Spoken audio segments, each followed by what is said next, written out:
السلام علیکم ورحمۃ اللہ وبرکاتہ۔ اسلام کی دنیا میں خوش آمدید۔ ابو ہریرہ رضی اللہ عنہ نے بیان کیا کہ رسول اللہ صلی اللہ علیہ وآلہ وسلم نے مجھے رمضان کی زکوٰۃ کی حفاظت پر مقرر فرمایا۔ ایک شخص اچانک میرے پاس آیا اور گلہ میں سے لب بھر بھر کر اٹھانے لگا۔ میں نے اسے پکڑ لیا اور کہا کہ قسم اللہ کی، میں تجھے رسول اللہ صلی اللہ علیہ وآلہ وسلم کی خدمت میں لے چلوں گا۔ اس پر اس نے کہا کہ اللہ کی قسم میں بہت محتاج ہوں، میرے بال بچے ہیں اور میں سخت ضرورت مند ہوں۔ ابو ہریرہ رضی اللہ عنہ نے کہا، اس کے اظہار معذرت پر میں نے اسے چھوڑ دیا۔ صبح ہوئی تو رسول اللہ صلی اللہ علیہ وآلہ وسلم نے مجھ سے پوچھا، اے ابو ہریرہ، گزشتہ رات تمہارے قیدی نے کیا کیا تھا؟ میں نے کہا، یا رسول اللہ، اس نے سخت ضرورت اور بال بچوں کا رونا رویا، اس لیے مجھے اس پر رحم آ گیا اور میں نے اسے چھوڑ دیا۔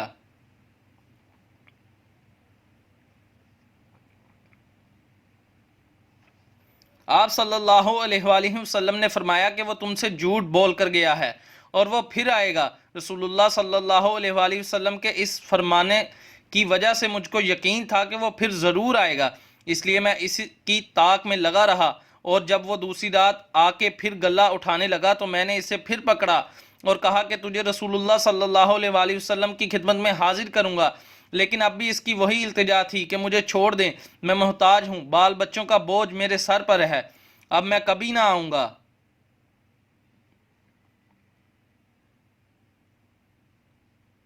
مجھے رحم آ گیا اور میں نے اسے پھر چھوڑ دیا۔ صبح ہوئی تو رسول اللہ صلی اللہ علیہ وآلہ وسلم نے فرمایا، اے ابو ہریرہ، تمہارے قیدی نے کیا کیا؟ میں نے کہا، یا رسول اللہ، اس نے پھر اسی سخت ضرورت اور بال بچوں کا رونا رویا جس پر مجھے رحم آ گیا، اس لیے میں نے اسے چھوڑ دیا۔ آپ صلی اللہ علیہ وآلہ وسلم نے اسے اس مرتبہ بھی یہی فرمایا کہ وہ تم سے جھوٹ بول کر گیا ہے اور وہ پھر آئے گا۔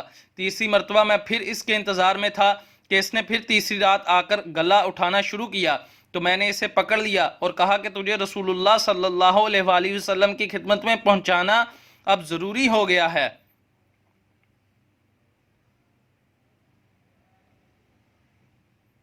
یہ تیسرا موقع ہے، ہر مرتبہ تم یقین دلاتے رہے کہ پھر نہیں آؤں گا، لیکن تم باز نہیں آئے۔ اس نے کہا کہ اس مرتبہ مجھے چھوڑ دیں تو میں تمہیں ایسے چند کلمات سکھا دوں گا جس سے اللہ تعالیٰ تمہیں فائدہ پہنچائے گا۔ میں نے پوچھا، وہ کلمات کیا ہیں؟ اس نے کہا، جب تم اپنے بستر پر لیٹنے لگو تو آیت الکرسی، اللہ لا الہ الا هو الحی القیوم پوری پڑھ لیا کرو، ایک ناگراہ فرشتہ اللہ تعالیٰ کی طرف سے برابر تمہاری حفاظت کرتا رہے گا، اور صبح تک شیطان تمہارے پاس کبھی نہیں آ سکے گا۔ اس مرتبہ بھی پھر میں نے اسے چھوڑ دیا۔ صبح ہوئی تو رسول اللہ صلی اللہ علیہ وآلہ وسلم نے دریافت فرمایا، گزشتہ رات تمہارے قیدی نے تم سے کیا معاملہ کیا؟ میں نے عرض کیا، یا رسول اللہ، اس نے مجھے چند کلمات سکھائے اور یقین دلایا کہ اللہ تعالیٰ مجھے اس سے فائدہ پہنچائے گا، اس لیے میں نے اسے چھوڑ دیا۔ آپ نے دریافت کیا کہ وہ کلمات کیا ہیں؟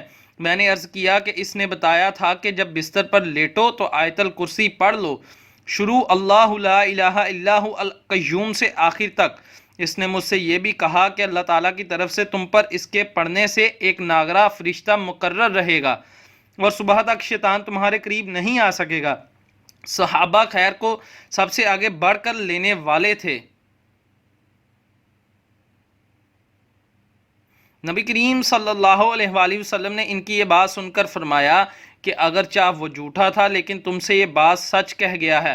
اے ابو ہریرہ، تم کو یہ بھی معلوم ہے کہ 3 راتوں سے تمہارا معاملہ کس سے تھا؟